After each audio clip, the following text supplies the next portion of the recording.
Shalom, peuple de Dieu, je suis dans la joie de revenir encore au milieu de vous. C'est votre humble serviteur, l'évangéliste Michel Bafou. Je viens avec un message de la part de notre Dieu pour ses enfants de par le monde. Si vous permettez, avec toute humilité, avant de commencer le message, avant de rentrer dans le vif du sujet, je vais commencer par la prière. Merci le véritable Dieu. Père trois fois saint, l'Esprit qui règne dans l'éternité, merci. Merci pour cette grâce, pour cette faveur, Seigneur, que tu m'as accordée, Seigneur. De parler de ta part, Père. Le véritable Dieu, je confie entre tes saintes mains. Embrasse tout ce qui n'est pas de toi, la chair, les pensées, la divagation des pensées. Sois détruit, Seigneur. Embrasse mon esprit, mon âme, Seigneur. Mets les paroles de feu dans la bouche de ton serviteur. Que tout ce qui sortira dans ma bouche, Seigneur, sorte avec une puissance comme une épée de paix, Seigneur. Pour briser les chaînes, briser les jougs, Seigneur. Le véritable Dieu, comme être Saint-Esprit de Dieu, le meilleur enseignant, c'est toi. Enseigne tes enfants à travers ton instrument, Seigneur. Enseigne tes enfants personnellement, particulièrement. Dispose le cœur de tes enfants, Père de gloire. Toute personne qui écoutera ce message, Seigneur, et que ce message, Père de gloire, change, transforme sa vie. Le véritable Dieu illumine les yeux, le cœur de tes enfants. Agis puissamment, Seigneur, au message de ce jour. Règne au milieu de nous de jusqu'à la fin. Tout esprit qui ne confesse pas Christ, le Fils unique de Dieu, soit chassé et qui se taise à jamais. Et qui soit chassé dans ce lieu. Règne à maître, Seigneur, jusqu'à la fin. Nous avons ainsi prié, Seigneur, au nom du Père, du Fils et du Saint-Esprit. Nous disons tous Amen. Et nous avons deux versets à lire. Nous allons lire la parole du Seigneur dans Hébreux chapitre 10. Épître de Hébreux chapitre 10, versets 22 à 24. Et puis nous allons lire Jean, Évangile de Jean chapitre 10, verset 9. Sans plus tarder, je lis la parole au nom du Seigneur dans Épître de Hébreux chapitre 10, verset 22 à 24.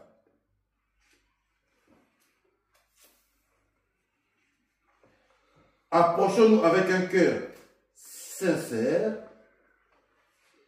dans la plénitude de la foi, les cœurs nettoyés de toute le souillure, d'une conscience mauvaise et les corps lavés d'une eau pure. Gardons indéfectible la confection de l'espérance, car celui qui a promis est fidèle. Et faisons attention les uns aux autres, pour nous stimuler dans la charité et les œuvres bonnes. Je continue. Jean. Évangile de Jean chapitre 10, verset 9. Moi je suis la porte. Si quelqu'un entre par moi, il sera sauvé, il entrera et sortira, et trouvera un pâturage. Parole du Seigneur, est-ce que nous pouvons acclamer la parole du roi des gloires? Autrefois, le voile était la porte d'entrée pour accéder au sanctuaire de Dieu. Ce qu'on appelait les lieux très saints. Parce qu'à l'époque, pour entrer dans les temples, il y avait les parvis où le peuple se mettait. Il y avait les lieux saints et les lieux très saints. Les lieux saints pour offrir les sacrifices et les lieux saints, seuls les sacrificateurs entraient pour offrir les sacrifices à notre Dieu. Aujourd'hui, c'est le corps du Christ qui est la porte pour y accéder au sanctuaire du Dieu Tout-Puissant. Il est maintenant la voie par laquelle l'homme est introduit au mystère du Dieu vivant. Car Dieu, après avoir envoyé son Fils comme l'ultime sacrifice pour la rémission de nos péchés, pour sauver l'humanité, a fait de nos corps un temple où il va dorénavant habiter, ou un temple où doit habiter l'invisible, c'est-à-dire l'Esprit de l'Éternel, l'Esprit du Dieu vivant, l'Esprit créateur. Notre terme de séjour est les voies qui amènent au sanctuaire de Dieu ou les sacrifices ultimes pour les péchés.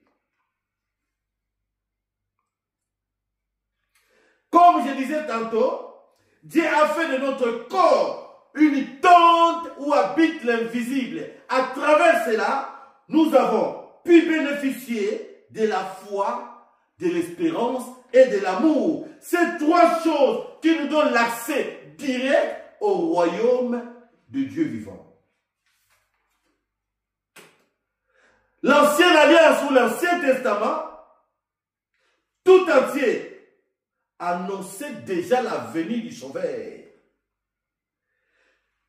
mais qui était caché sous les ombres et les figures de la loi. Cependant, le Nouveau Testament, la Nouvelle Alliance du Nouveau Testament, dévoile la signification christique de l'Ancien Testament. Autrefois, les prêtres, debout chaque jour, en officiant et offrant à plusieurs reprises le même sacrifice. Mais ce sacrifice, hélas, était impuissant ou n'avait aucune puissance pour ôter le péché que les gens commettaient. Tous les jours, ils faisaient les mêmes choses, offrant des sacrifices pour les péchés commis par le peuple. Mais ces sacrifices étaient insuffisants pour enlever. Au contraire, ils venaient juste couvrir les péchés. Il a fallu que le Fils unique de Dieu, Dieu envoie son Fils unique comme l'ultime sacrifice pour le péché, pour enlever totalement, complètement le péché. Et effacer toutes sortes de malédictions, et éradiquer la malédiction, la condamnation qui pesait sur les hommes ou sur l'humanité. Or, à travers ces sacrifices, à travers le sang du Fils unique de Dieu, que l'humanité a eu maintenant droit et accès au sanctuaire du Dieu vivant. Que l'humanité a eu droit et accès. Donc Christ est la porte pour accéder au sanctuaire de Dieu, ou si on peut l'appeler, comme on appelait à l'époque, les lieux très saints.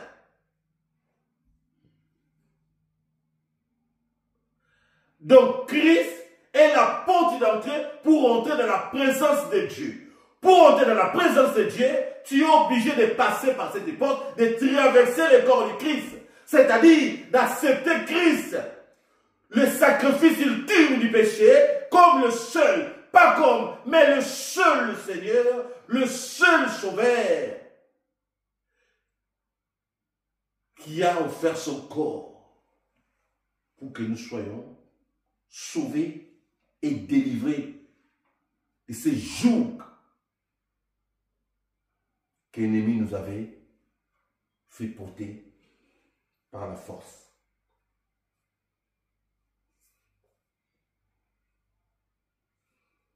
Donc, comme je venais de le dire, pour rentrer dans la présence de Dieu, il est obligatoirement, automatiquement, il faut passer obligatoirement par Christ. Si tu veux voir rentrer dans la présence de Dieu, il faut passer par ce chemin qu'on appelle Christ. Si tu veux voir la gloire de Dieu dans ta vie, il faut passer par ce chemin qu'on appelle Christ. Si tu veux voir la main de Dieu agir dans ta vie, il faut passer par son Fils unique, par ce chemin qu'on appelle le Christ. Les sacrifices ultimes des péchés ou le voile qui amène, le voile qui amène au sanctuaire de Dieu.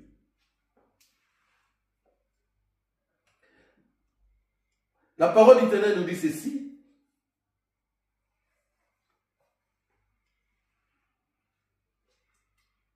Nous sommes dans Psaume 32, verset 2. Psaume 32, verset 2. Et l'homme à qui l'Éternel n'impute pas d'iniquité et dans l'esprit duquel il n'y a point de fraude. Christ est venu pour éradiquer les péchés. Christ est venu pour ôter les péchés, pour que les hommes ne puissent pas continuer à vivre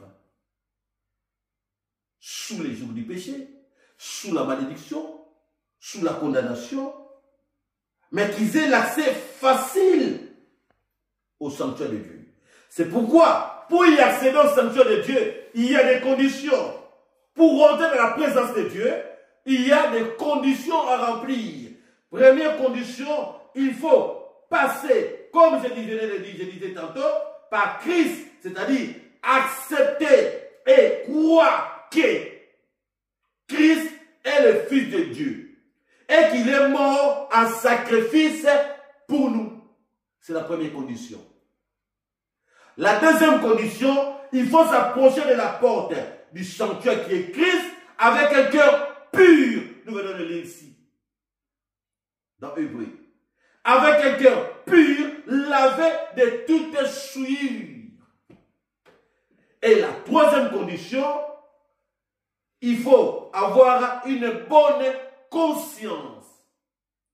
La dernière condition, avoir le corps lavé d'une eau pure, qui est la parole de Dieu, c'est-à-dire mener une vie d'obéissance et une vie de crainte. Voilà les quatre conditions pour accéder facilement, rentrer dans la présence de Dieu. En passant par Christ, bien sûr, en passant par Christ, qui est le chemin obligatoire, le passage obligé pour y accéder dans la présence de Dieu.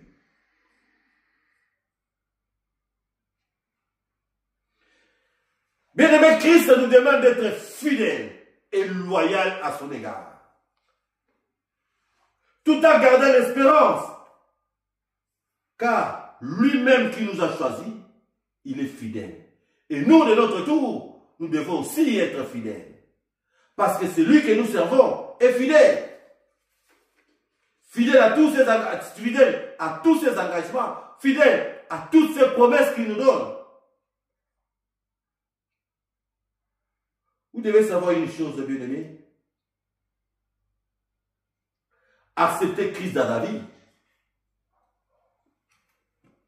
ce qu'on appelle la nouvelle naissance, c'est-à-dire en passant par l'eau du baptême, accepter Christ, la reconversion du cœur, la réinitiation à tout, ne doit pas être un slogan. La vie chrétienne ne doit pas être un slogan. Je suis chrétien. Je suis bien pris. Non. Bien au contraire. Mais plutôt, un véritable cri de souffrance et d'abandon au Seigneur. Je vais vous donner un exemple. Un bébé nouveau-né, pour savoir s'il vit, qu'est-ce qu'on fait? Si le bébé ne crie pas, pour savoir s'il respire, il faut l'étape, il essaie de pincer, il va à la fois crier. Ah, on sait qu'il n'a pas respiré, il est en bonne santé. Un enfant, quand il sort du ventre de sa mère, qu'est-ce qu'il fait? Il faut qu'il crie. Les sages femmes ont besoin d'attendre les cris de l'enfant. Cela va de soi. Tu viens au Seigneur, ce qu'on appelle la nouvelle naissance. La nouvelle naissance ne doit pas être un slogan, mais une vie d'abandon et de sacrifice. Tu dois crier à Dieu à travers la vie de sacrifice. Tu dois crier au Seigneur à travers la vie d'abandon au Seigneur. La parole nous dit ceci.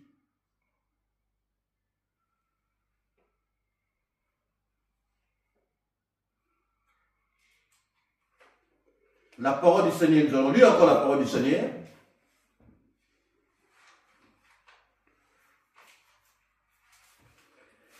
Alors Jésus dit à ses disciples, si quelqu'un veut venir à moi, qu'il renonce à lui-même.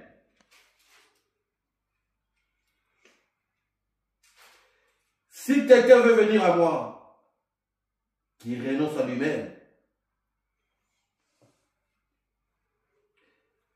et qui se réunit, qui se charge de sa vie, de sa croix et qu'il me suive.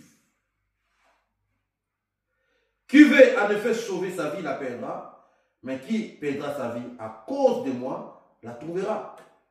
Nous sommes dans Matthieu chapitre 16, verset 24 à 25. Alors Jésus dit à ses disciples, si quelqu'un veut venir à moi, ça c'est la version Bible de Jérusalem, si quelqu'un veut venir à ma suite, qui se réunit lui-même, qui se charge de sa croix, qu'il me suive. Qui veut en effet sauver sa vie, la perdra. Mais qui perdra sa vie à cause de moi, la trouvera. Dans l'autre version, on dit, si quelqu'un veut venir à moi, qu'il renonce à lui-même, mais qu'il porte sa croix et me suive. Celui qui voudra gagner sa vie, il la perdra.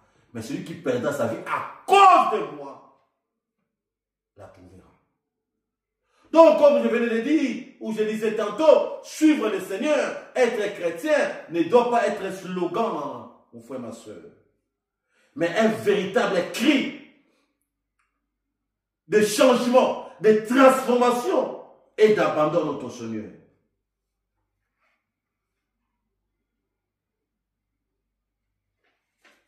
Un véritable cri.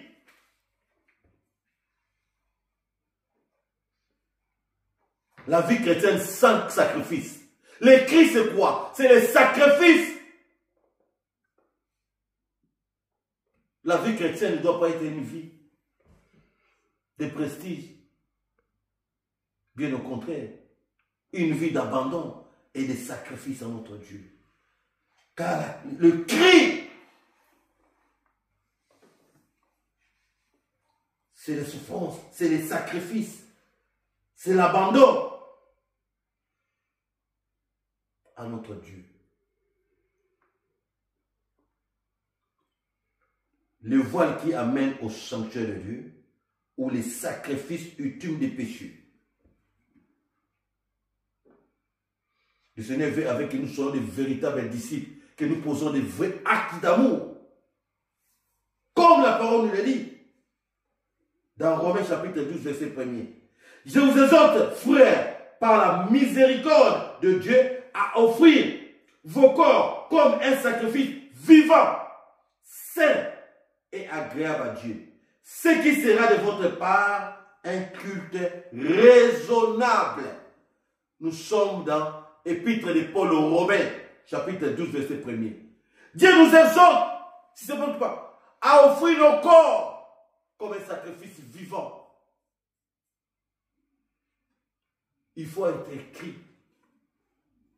Dieu a besoin d'entendre nos cris à travers le sacrifice, à travers la vie d'abandon. La vie chrétienne ne doit pas être une vie sans cri. Un enfant nouveau-né, s'il ne crie pas, on suppose qu'il est mort, il ne respire pas.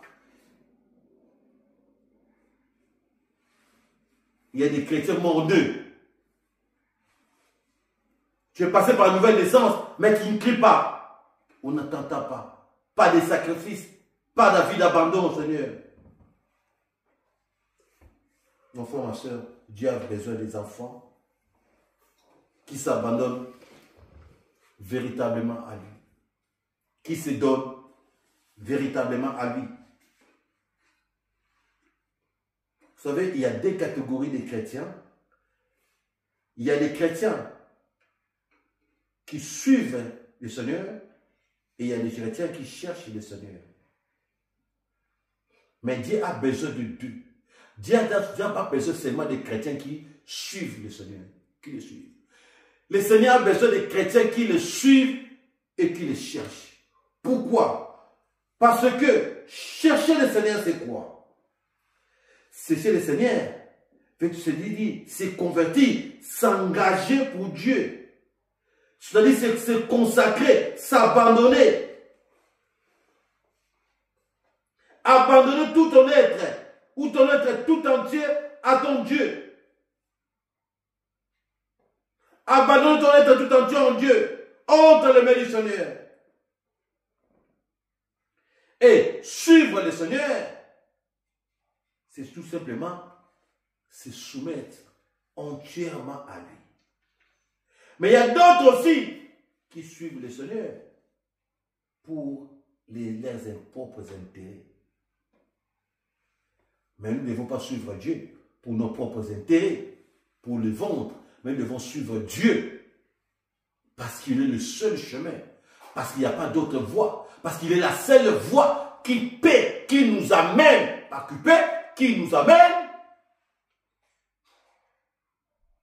vers le salut, vers la victoire, vers la délivrance, vers la guérison.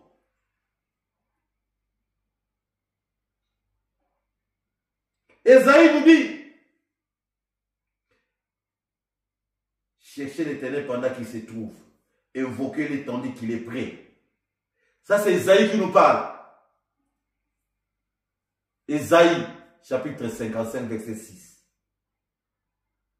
Il ne faut pas seulement suivre le Seigneur. Il ne faut pas seulement chercher le Seigneur. Mais il faut le chercher de tout notre cœur. Mais il faut le suivre aussi également.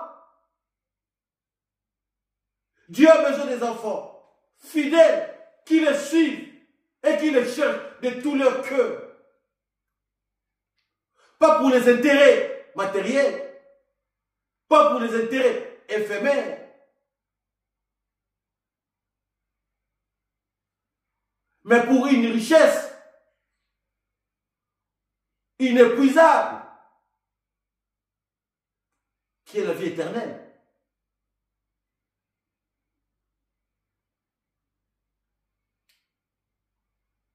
Donc, pour être un vrai disciple du Seigneur, il faut s'abandonner au Seigneur réellement, sincèrement à notre Dieu, avec des cris, des sacrifices, avec des cris d'abandon, avec des cris de transformation, avec des cris de changement. Mon frère, ma soeur, la vie chrétienne, c'est une vie de sacrifice. Être disciple du Seigneur, nous venons de lire beaucoup de versets ici. Il faut s'abandonner. Comme le Seigneur disait, celui qui veut suivre, il doit renoncer à lui-même. Renoncer à lui-même, ça veut dire quoi? Il doit se donner corps et âme. Il doit s'abandonner au Seigneur. Il doit suivre le Seigneur avec un cœur sincère, sans arrière-pensée. Et il doit aimer le Seigneur de tout son cœur.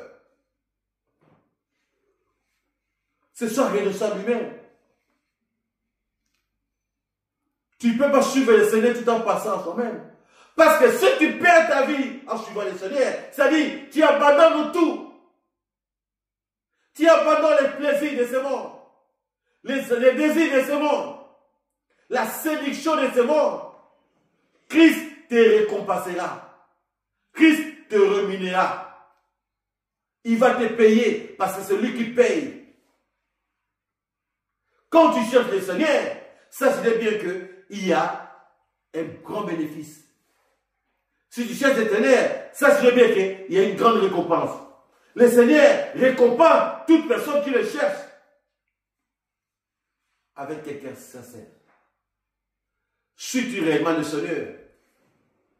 Es-tu réellement un vrai disciple de Christ? Parce que les disciples, ce sont ceux qui renoncent à tout et qui suivent le Seigneur. Qui ne regardent pas derrière, ni à gauche ni à droite, mais qui regardent devant.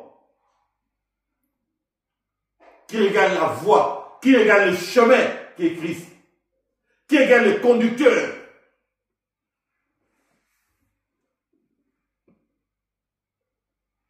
Et qui réellement les vrais disciples de Christ. Alors, il faut renoncer à tout et suivre le Seigneur. Parce qu'il est le sacrifice ultime que Dieu a envoyé, que Dieu nous a offert pour que nous soyons sauvés. Le passage obligé. Le véritable chemin, la véritable porte. C'est Christ. Que Dieu vous bénisse et bénisse sa parole.